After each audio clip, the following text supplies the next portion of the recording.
The paradise for the Muslims, according to the Quran, is a beautiful garden with fruit trees and rivers and fountains of water, but there are long rows of beds, one facing the other, adorned with silk shiny brocades, where the Muslims will recline with the famous huris, virgin women that no man or jinn has touched. They will be served by beautiful young boys full of youth like pearls, wine in cups of silver that will not make them drunk, and they will not sin. They will be given all the meat they want to eat, to indulge their appetites, and no one will put them out of that place.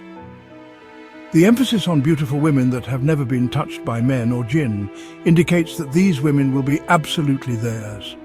They will drink wine and eat meat at will so that they do not get tired of doing with their women as they wish, and it will not be called sin anymore. They can do with their 50 virgins whatever they want. This Muslim paradise is the reward promised to the jihadists for fighting Allah's wars so that they can be very carnal without incurring sin. But sin is always sin, whether on earth or in paradise, for God is the same on earth and in paradise.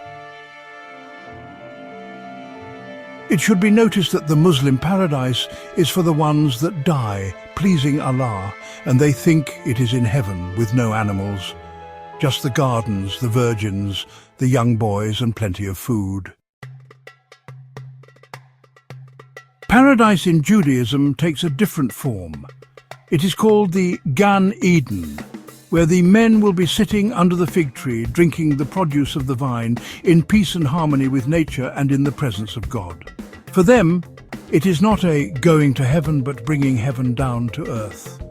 Whence, sitting under the fig tree in a beautiful garden, drinking the produce of the vine in a cup, is a reality that Jews expect, but they do not know how this will take place. Some just conjecture that when a person dies, his neshama or soul goes to a beautiful place to meet with others that have died before.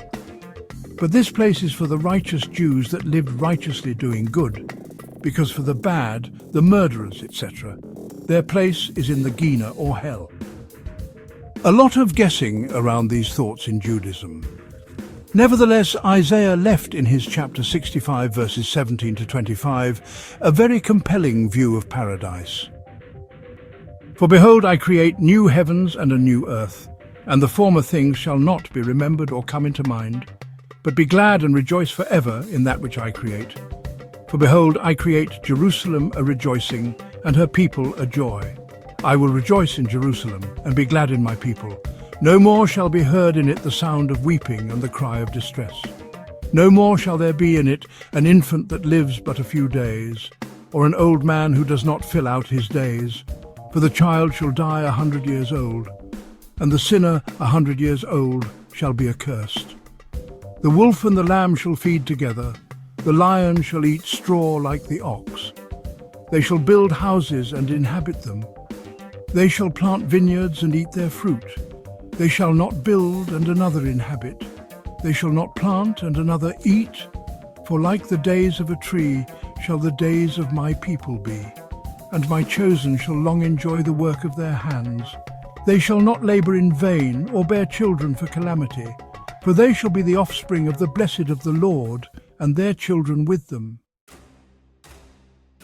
Paradise in Christianity is very well described in the book of Revelation or Apocalypse.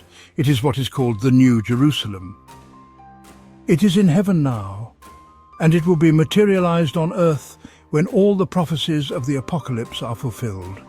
A glimpse of the New Jerusalem on earth is like this. There is a square high wall of about 185 kilometers on each side, with 3 gates in each side, separated evenly from each other along each side of the wall. The wall is very high and thick. Inside the wall there is a lovely, amazing garden without any building or constructions of any type. Everything is green grass, a river in the middle of the garden with beautiful trees full of fruits of all types in either side of the river. In the other side of the trees of the river there is a street made of pure gold where people can walk, and the look of it is so beautiful. Goes from one end to the other of the wall, along the river and the trees. The great and high wall with the 12 gates has precious stones encrusted in the inside that makes the wall in the inside shiny and beautiful. The holiness of the place is palpable. The people that live there, their food is from the trees, their drink is water, and they dress in white robes with a golden belt. They do not eat anything else. It is like in Paradise when God told Adam and Eve to eat from the trees. The gates are made of one huge pearl each, and the wall of the city has 12 foundations, and on them 12 names written of the 12 apostles of the Lamb, and over the 12 gates are engraved the names of the 12 tribes of the sons of Israel. The garden is full of water springs everywhere, which makes it so beautiful.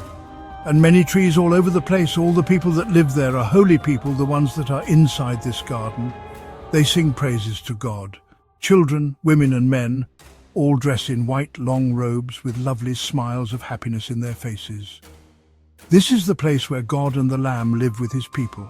There the animals eat from the grass. No one kills to eat. Every animal eats grass, and men eat fruits. There is absolute happiness in this place.